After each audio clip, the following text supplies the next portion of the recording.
This is a time to organize, to mobilize, and to stay engaged for the sake of freedom. Tuesday afternoon, Vice President Kamala Harris officially conceding. While I concede this election, I do not concede the fight that fueled this campaign.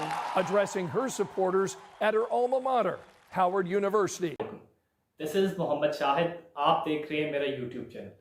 American presidential election से कबल मैंने अपने channel पर एक video upload की थी जिसमें दोनों प्रेसिडेंशियल नॉमिनीज का जो की पॉलिसी एरिया पे डिफरेंसेस था उनको एनालाइज किया था।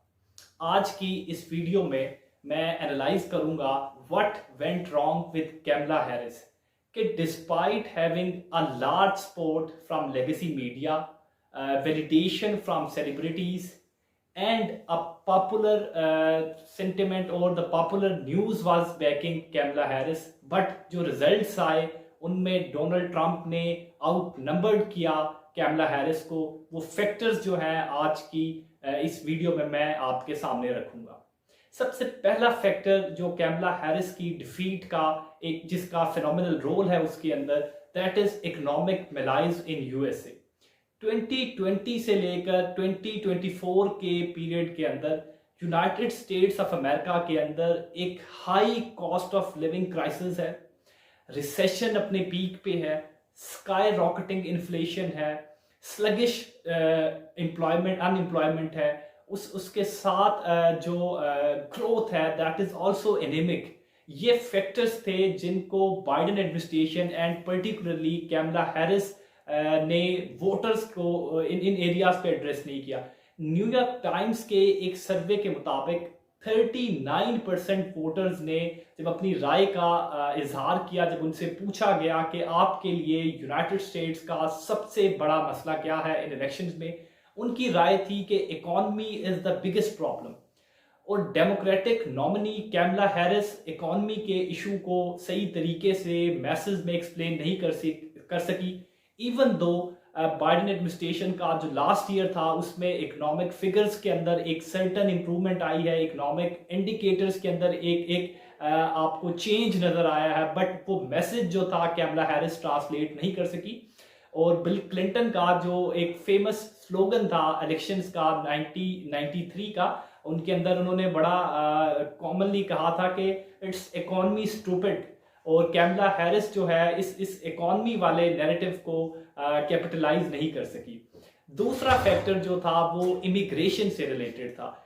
यूएस के अंदर न्यूयॉर्क टाइम्स के ही सर्वे के मुताबिक 19% लोगों ने कहा कि इमिग्रेशन जो है, इलीगल इमिग्रेशन, वो दूसरा बड़ा उनके नजदीक पॉइंट था इन इलेक्शंस के अंदर, और कैमला हैरिस उसको एड्रेस नहीं कर सकी। जबकि जुलाई के अंदर इसी साल 5 लाख लोगों को बाइडेन एडमिनिस्ट्रेशन ने 5 लाख स्पाउसेस इलीगल इमिग्रेंट्स की उनका सिटीजनशिप का प्रोसेस का एक बिल इनिशिएट किया और वो प्रोसेस स्टार्ट किया। तो जो सदर्न स्टेट्स हैं उनके अंदर एक इंफीरियरिटी थी, एक सदर्न स्टेट्स के अंदर इस इशू को लेके एक इनसिक्योरिटी थी, और जो डोनाल्ड ट्रंप ने इस पॉइंट को बड़े अच्छे तरीके से कैश किया पब्लिक रैलीज के अंदर, इलेक्टोरल जो डिबेट्स थी उनके अंदर।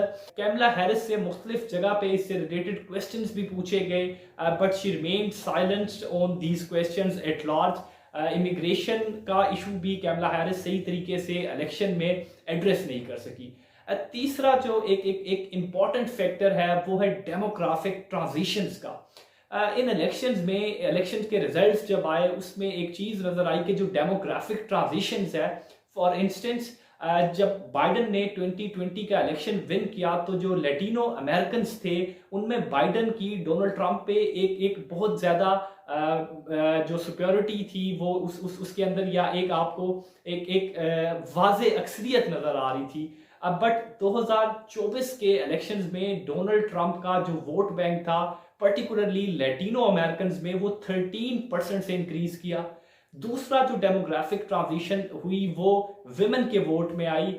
कैमला हैरिस बीइंग विमेन वो उस तरीके से कन्विंस नहीं कर सकी जिस तरीके से बाइडेन ने 2020 के अंदर विमेन के वोट को गेन किया था, और ट्रंप ने अपना 2% वोट इंक्रीज किया विमेन के क्वार्टर से या वुमेन की पॉपुलेशन से। सो डेमोग्राफिक ट्रांजिशंस को कैमला हैरिस उस तरीके से कैच नहीं कर सकते। चौथा फैक्टर जो है वो लेट एंट्री का है। कैमला हैरिस की इलेक्शंस में एंट्री बड़ी लेट टाइम पे हुई है। 16 वीक्स की उन्होंने कैंपेन की और उनके जो राइवलरी थे डोनाल्ड ट्रंप वो पिछले 9 साल से इलेक्शन कैंपेन के अंदर थे, क्योंकि उन्होंने 2016 का इलेक्शन भी कंटेस्ट किया, उसके बाद 2020 का इलेक्शन कंटेस्ट किया। तो she had a very less time उन्होंने जो स्पेंड किया और कैमला हैरिस ने अपनी कैनवसिंग के लिए इलेक्शन कैंपेन्स के लिए। इसी के साथ कैमला हैरिस प्राइमरीज और कॉकसेस में भी उनकी नॉमिनेशन नहीं हुई थी, क्योंकि वो बाइडन ने उनको जुलाई में जाके उनको अनाउंस किया कि जो डेमोक्रेटिक नॉमिनी होंगी वो कैमला हैरिस होंगी। On behalf of everyone whose story could only be written in the greatest nation on earth, I accept your nomination to be President of the United States of America. फिर जो पांचवा बड़ा factor है वो factor है Biden baggage का, क्योंकि एक इनक्यूबेंसी फैक्टर था बाइडन एडमिनिस्ट्रेशन का। न्यूयॉर्क टाइम्स के ही रिसर्च सर्वे के मुताबिक 39% अप्रूवल रेटिंग थी बाइडन की। तो आप 39% अप्रूवल रेटिंग के साथ एक पार्टी की नॉमिनी जब इलेक्शंस में जा रही है और that to a vice president, तो ये एक बहुत बड़ा फैक्टर था।